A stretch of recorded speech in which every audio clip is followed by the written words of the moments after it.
Hello, everybody. Welcome back to the Garibaldi Red podcast, a Nottingham Forest podcast. And as Forest kick off their season tomorrow at home at the City Ground to Bournemouth, it has come round quick. We thought, why not? Let's do a little bit of a chat with one of our favourites to get on the podcast, former Forest player, and I think a lot of Forest fans would call you a legend.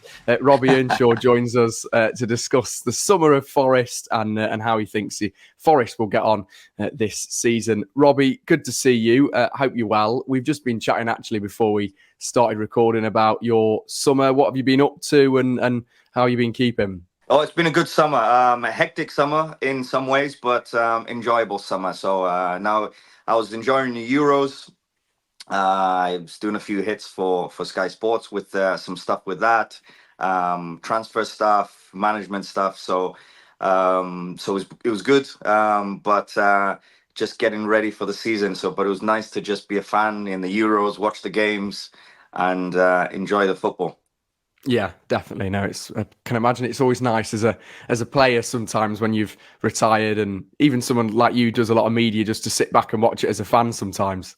No, it was great. It was great, actually. I really enjoyed it. I mean, listen, I won't say no to any time off and just be able to just relax and watch the football from afar. Yeah, good stuff.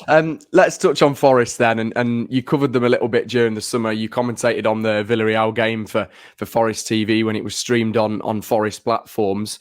First of all, actually, what did you make of that game, and who kind of stood out for you? And I suppose what have you made from afar of Forest during this what a lot of people have been calling quite a positive pre-season for the club? Yeah, I covered the Villarreal game. It was a good game, actually. I was looking forward to it because Villarreal, listen, they've got a great history in European football, but they're always a solid, very, very good team. And what I wanted to see was Forest against that, against a good Villarreal team. A little bit of a mix of experience in there.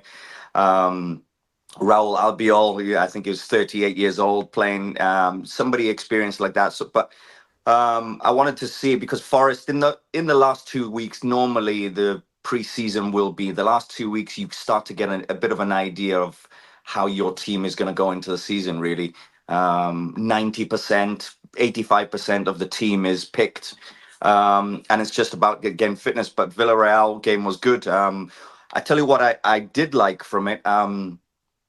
I thought they look quite energetic. Forest, this is. I thought they look energetic. I thought they looked fit. I like that because it felt like they were ready to start. They were still 2 weeks away, but they felt like they were ready to start. So that was a positive thing. And I liked how they set up. That kind of 4-2-3-1, which I don't know if Nuno will go with, but it was interesting and good to see because I wanted to see Elanga, Gibbs White, and Hudson Odoi with Chris Wood, that front four to see how sharp are they, how good are they working together. So it was good to see that. Obviously, the game was 0-0, but I just thought in little moments they looked quite sharp, especially in the first half. I thought first half especially, they looked as if there was times where they looked very energetic, especially pressing the ball, winning the ball up high. Because I think a good or something that was missing last year is really Forest pressing up higher, stealing the ball back a little bit earlier instead of waiting a lot to drop back in positions and go 60 yards back sometimes and wait for the opposition to come to you. I think you can, number one, get a lot of goals from pressing up high sometimes. Not all the time, but sometimes. They did that in the Villarreal game. And then sometimes your defending can start from the front earlier and you can break play up early when pressing. And they did that also in the Villarreal game. So I thought that was positive and very, very good. And I think there was no injuries as well from that game. So, and I tell you the other thing, it was nice to see how many players off the bench that came on in that second half. And you thought, oh, actually, he could probably start, or it'll be 50-50. Well, he starts instead of him. And then another sub came on, and you thought, actually, he's got a chance as well. And he's got a chance. So I thought it showed a really good balance of like the I guess depth in the squad for Forest. So that I thought that was good as well. But the performance was good though. I thought it was good, created chances, and I thought they were starting to look ready for the season. Mm. I What did you mean, think? I mean, did you see the game? I mean, yeah, how have you felt? Looking at Forest the last few weeks.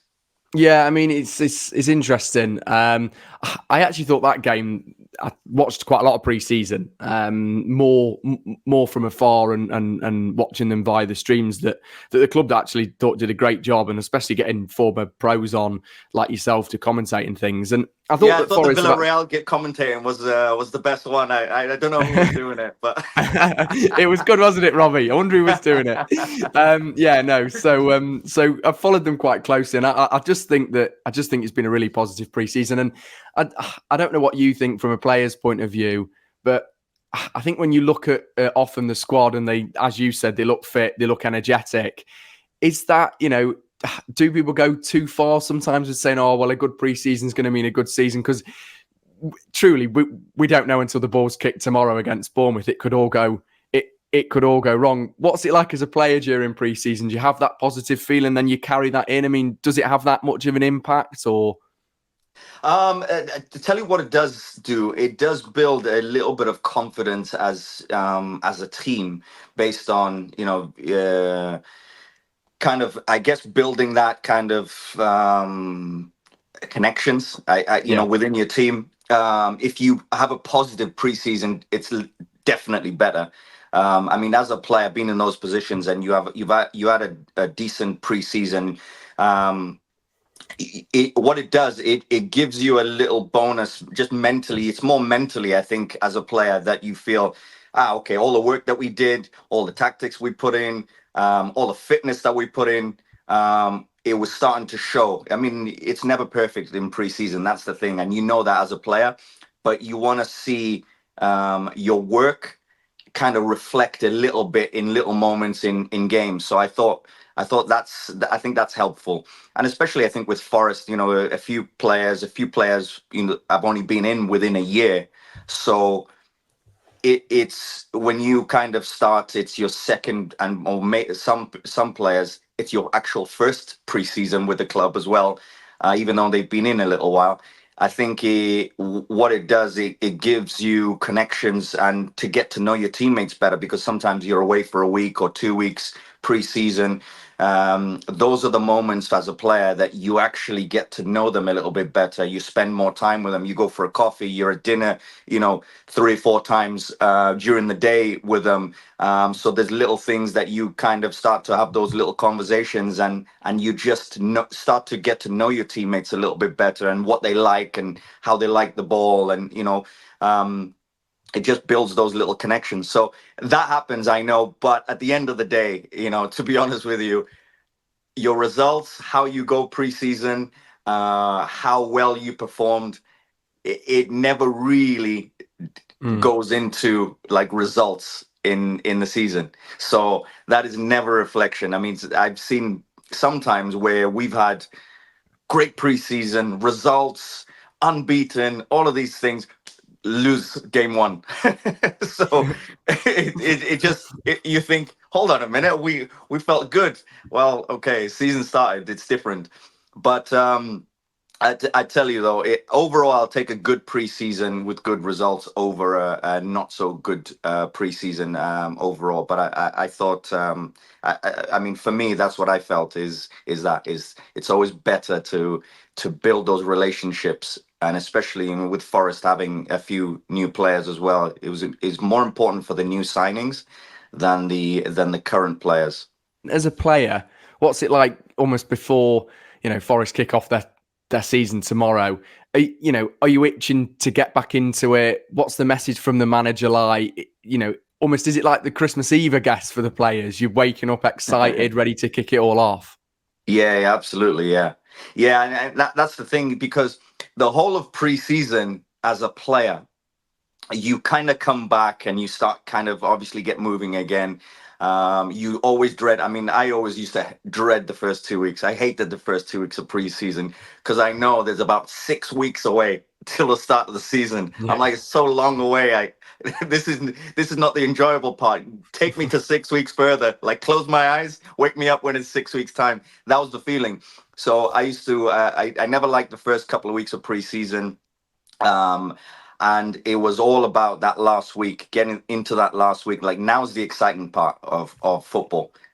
Start of the new season, especially the day before the season starting, and you as a player, you're excited. It is that Christmas, Christmas Eve feeling, and you just think, let's get to the game tomorrow. I can't wait, and start the season off. So it is that. It's definitely that feeling, and it's a nice feeling to have as well. When you're in that position. I remember what was also nice when I was at Forest is generally the season before we would finish the season. A couple of weeks later, we'd have internationals, and because I always hated preseason, for me I needed maybe 2 or 3 weeks of preseason. I was ready to go. 6 weeks was too long. But I remember when I was at Forest, especially, we always had internationals at the end of the season, and we would go into June, and normally at the end of kind of June is when teams start to kind of come back, or sometimes a little bit earlier. So there was times where I would literally have 2 weeks off in the year, and then we go again, bang. So I remember the first couple of years, I was just like, listen, I need some an extra couple of weeks off. So I used to generally miss that first kind of 10 days to 2 weeks of preseason, which was always nice. But I knew that I would be, take me into that last week of the season. I'll be ready. I'll get myself right, and it's nice. It's nice to go into a season, and especially, I think this season is going to be an interesting one for Forest because it's another Premier League season. That's number one. I think that's the most amazing thing. It's another Premier League season, and it's a fresh, almost it feels like a blank slate. I think the first 2 years, it's been feeling like, okay, we just need to hang in there and stay in there. But this one feels like, okay, like it's a bit more settled. You can start to it feel like a blank slate. It's like, okay, how do we now approach this Premier League? We've been here a couple of years. We've felt it. Okay, how do we make that next step? I think that's where Forest are, and I think that the players will be there as well, because the likes of Gibbs White and Chris Wood, people like that, kind of been in and around it. But Murillo as well, people like this, they've been in the last year. So it's now an opportunity, I think, for Forest. Yeah, no, it's an interesting point. I think a lot of fans feel the same. What did you make to Nuno towards the tail end of last season as well, Robbie? Because I can remember we talked quite a bit about Steve Cooper and when he departed, and then when Nuno came in as well. I mean, it wasn't an easy end to the season at all, with obviously the points deduction and all the financial situation off the pitch. But Forest stayed up, they got the job done, and Nuno's had that first full pre-season, which surely has to be beneficial as well in the long run. Yeah, it's always hard, especially for Nuno. I mean, listen, we miss Steve Cooper still, Yeah. so we gotta give him a nice mention. We still miss him, but listen, I think Nuno was really, really good, because I think he handled a lot of things towards the end of that season last year. I think that a lot of the referee and VAR stuff, that what kind of was going on, I thought he really classily handled all the situations that were getting thrown at him, not just the football. And listen, at the end of the day, he was brought in to keep Forest in the Premier League, and he did that. So that, I thought that was really, really good of how he kind of dealt with a lot of things. And the nice thing was for him to have a preseason and go into preseason, and work with his players. And also, what's interesting is he's not having 10, 12, 15 players coming in over a summer to, almost a brand new team. And he's thinking, okay, we've got a brand new team. I think that's kind of nice, to be honest with you. I think a lot of Forest fans will kind of feel settled with that as well, that there's less numbers coming in. But I thought that the biggest thing for Forest was staying in the Premier League. I think you don't realize how big that was. For me, that was the biggest thing, because I've seen teams, they go up, stay one season, come back down, and it's so hard to jump back up again. It's so hard. Yeah. And it was a danger for Forest that second season to go down. And it was about, can you get through to the third season? Because you always feel a little bit better and a little bit more confident once you hit that third season. So for me, it was like Forest's probably next 5 years is so critical for them to stay in the Premier League that second season, and I think that was the job that he did. So I thought he did great to keep Forest in the Premier League, because that was the aim, that was the objective. Got it done, brilliant, and gives them an opportunity now to start the season and say, okay, how do we approach this season now? The Premier League gets harder and harder every year, and there's new teams that come up, and the likes of City and Arsenal, the gap gets bigger and bigger. But I mean, how do you see Forest doing this season, Robbie? Because it won't be easy. A lot of people probably maybe are slightly over optimistic, and I guess surviving would be another successful season and just continuing to kind of build on becoming an established Premier League side. Yeah, you've got to build. Forest have to look at it now, and third season in, and you think, okay, Forest really have to start to think, how do we avoid being a relegation team? How do we avoid the being in that conversation, and start to build more now? It's more consistency.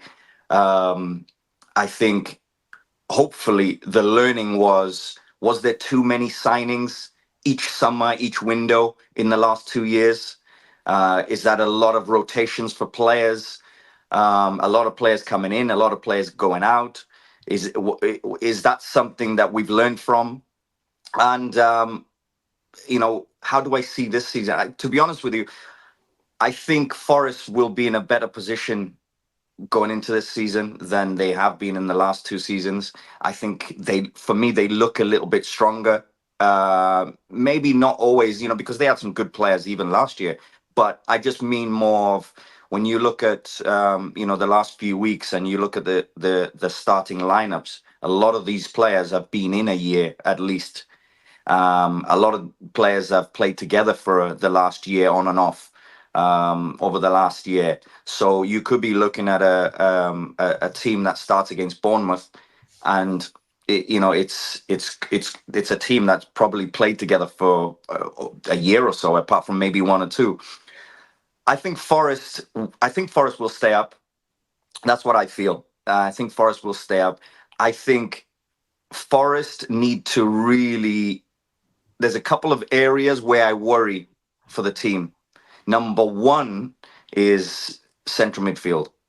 I really worry about that, because what I've learned from the last two seasons is Forest don't keep the ball anywhere near enough in central midfield, because it's kind of, I mean, I'm a chess player. It's kind of like chess. If you control the middle, and this is what Man City do, and even the Liverpools and the Arsenals do it as well. If you control the middle a lot, and there's times and I know this as a player, there's times where you need to just hold the ball a little bit, because yeah, you're all fit, yeah, you can all run, but you don't have to show it all the time, because that's how the injuries come, and overrunning and all of these things. So sometimes you just have to control the game, especially in the Premier League, because that tactical awareness and tactical battle is a little bit higher. And so there's times that possession actually gives you little openings and makes your team a little bit more solid, because if you have the ball even for 5 minutes longer in a game, it's less likely for them to score, because you have the ball and they haven't got it. So I think those little moments is what I've learned from Forest, that they need to control that a little bit better. And the other thing is this: I think maybe kind of attacking wise, we can start to score more goals, and be up 2 and 3-0 a little bit more, because can't fault the energy from the team. Can't fault the effort, and the work rate from a Forest side. And whoever plays, I think it's great. It's energetic. I think we love that. But I think we just want to see that extra little bit of quality. We know Elanga's quality. We know Gibbs White is quality, and Hudson Odoi and Chris Wood and Wanye. We know those guys are quality. We just want to see them, share the goals. I think, adding, probably, this is what I would be looking. If I was looking at, and I'm Nuno, and I'm looking at the Forest team, I would be thinking, okay, can we get an extra 10 to 12 goals from that front four.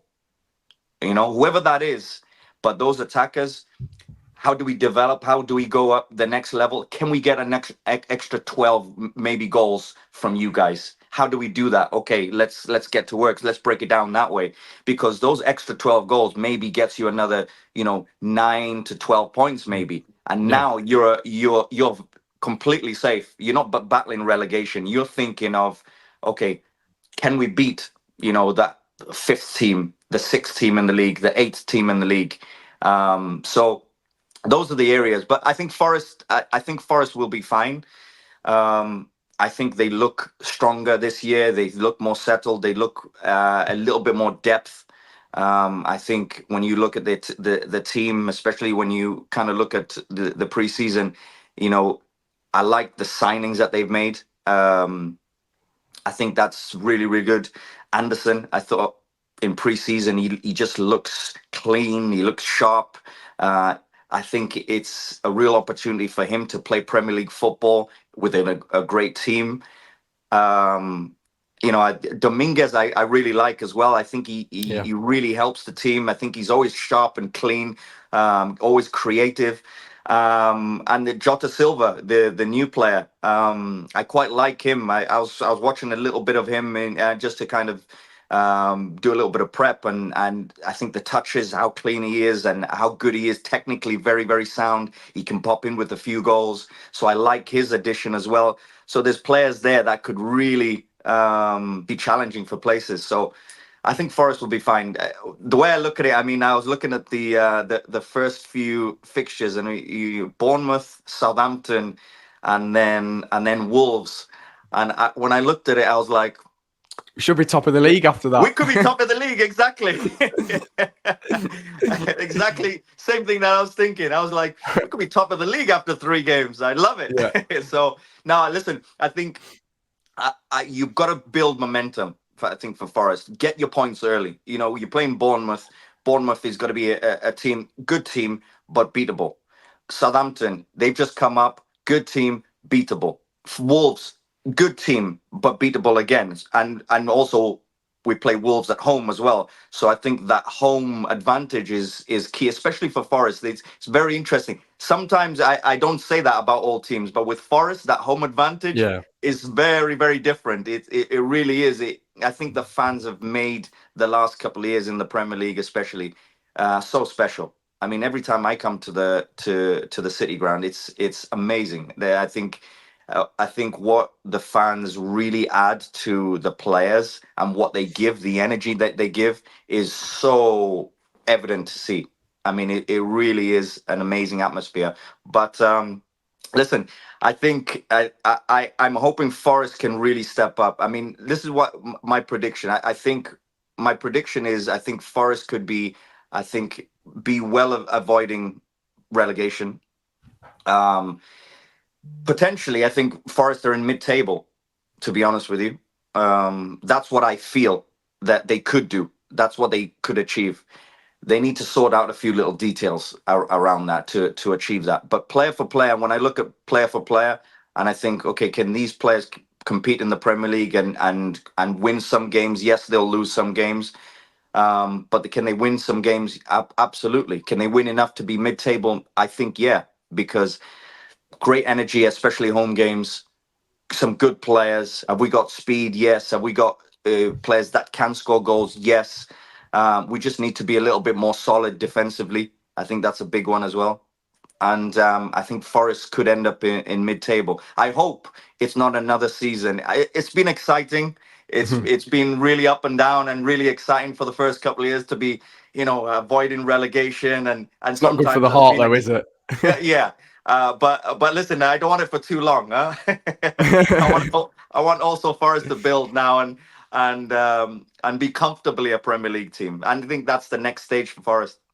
Yes, hopefully. Fingers crossed it is, Robbie. Yeah. What about for you? I mean, what position you thinking? If you were gonna this is the position that I think Forest will finish in. What would it be? I said 12th the other week when I did a few previews, which 12th.